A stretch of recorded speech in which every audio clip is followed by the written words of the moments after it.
Right, we want to disconnect the battery, disconnect the negative cable using an 8mm ratchet wrench or a wrench, and slide that out of the way. All right, we're going to take this engine cover off. You can use an 8mm socket and loosen up the screw right here, slide it up and slide it out. All right, we want to disconnect the battery, disconnect the negative cable using an 8mm ratchet wrench or a wrench, and slide that out of the way. Now loosen up this worm clamp right here. You can use a straight blade screwdriver. And then also right here on the mass airflow sensor. And then there's a little bracket right here holding the upper radiator hose on.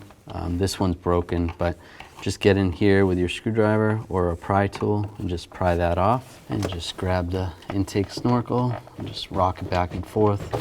Slide it forward and take it off over here. Slide it out of the way. All right, disconnect the connector right here. There's a little lock tab. You gotta slide this back, this little gray piece,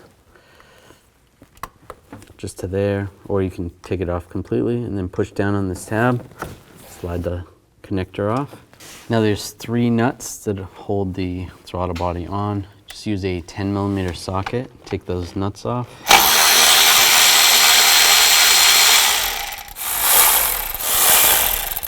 All right, so you're gonna notice that you can't take the throttle body off yet because the coolant hoses that go through it. You wanna make sure that the engine's cool when you do this. You don't wanna do this when the engine's hot, because when you take those off, then it's gonna blow off and it could potentially hurt you. So what we're gonna do is the engine's cool and we're gonna take these hose clamps or hose shutoffs and we're gonna install these so that we don't lose a lot of coolant. If you don't have these, you can just let it drip out, but then you're gonna have to top off the coolant a little bit more and potentially have a pan underneath to catch the coolant. So we'll have minimal coolant loss if we close these off. So put one on the hose right here, and then we'll put one on this hose as well.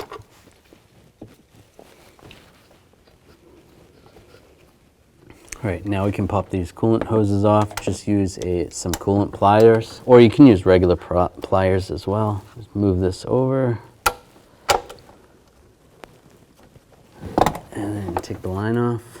You can twist the line, see if it comes off. Or you can take a 90-degree pick and try to get it to loosen up. Just taking a pick and just trying to get underneath it. And now I can twist it. Slide it off, and it actually didn't even lose any coolant. All right, now I'm going to pop the other hose off, and you can always use some hose pliers and just try to wiggle this off. Just like that. And slide the throttle body right off. Now just use a pick. You can get behind the gasket and just slide it off. All right, take a new gasket, line it up.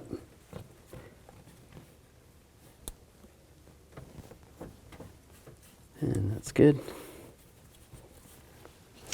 Take the new throttle body, go over the studs. Then we can line this lower hose up first. It's just easier to do this before you put the nuts on. That's on. Now we can move that clamp over. And take the other hose, line that up. And move the clamp over for that one. That's good. It's back in position. Now that those are all hooked up, you could actually take these hose crimpers off and take the nuts, put the nuts back on. And then we can torque these nuts to 89 inch-pounds. Make sure you're on inch-pounds, not foot-pounds. Now you can plug the electrical connector back in, line it up, and then push down on the lock tab. That's good. And take the snorkel, line this back up, put it over the throttle body, and over the airbox or the mass airflow sensor. Now tighten up the worm clamp. just snug it up. Just make sure it's not loose. And then do the same over here. And take this cover, put this back in position. Get that bolt in. And at this point, you want to check your coolant level, and if it's down at all, you want to adjust that. And then even after the engine warms up a bit, double check your coolant level. Now we can hook up the battery,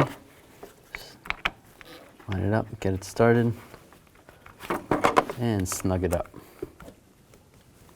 Just make sure it's not loose. That's good. When you're done this procedure, it's always a great idea to hook up a scan tool where you can monitor the values of the throttle body and watch the activation of it when you activate the accelerator pedal and see how those values look. Make sure there's no spikes or anything. Everything else should be good, and I always run the vehicle for about 3 minutes at idle, just making sure everything's good, make sure everything responds good, and you should be good to go. Now we can hook up the battery. Line it up, get it started, and snug it up. Just make sure it's not loose. That's good.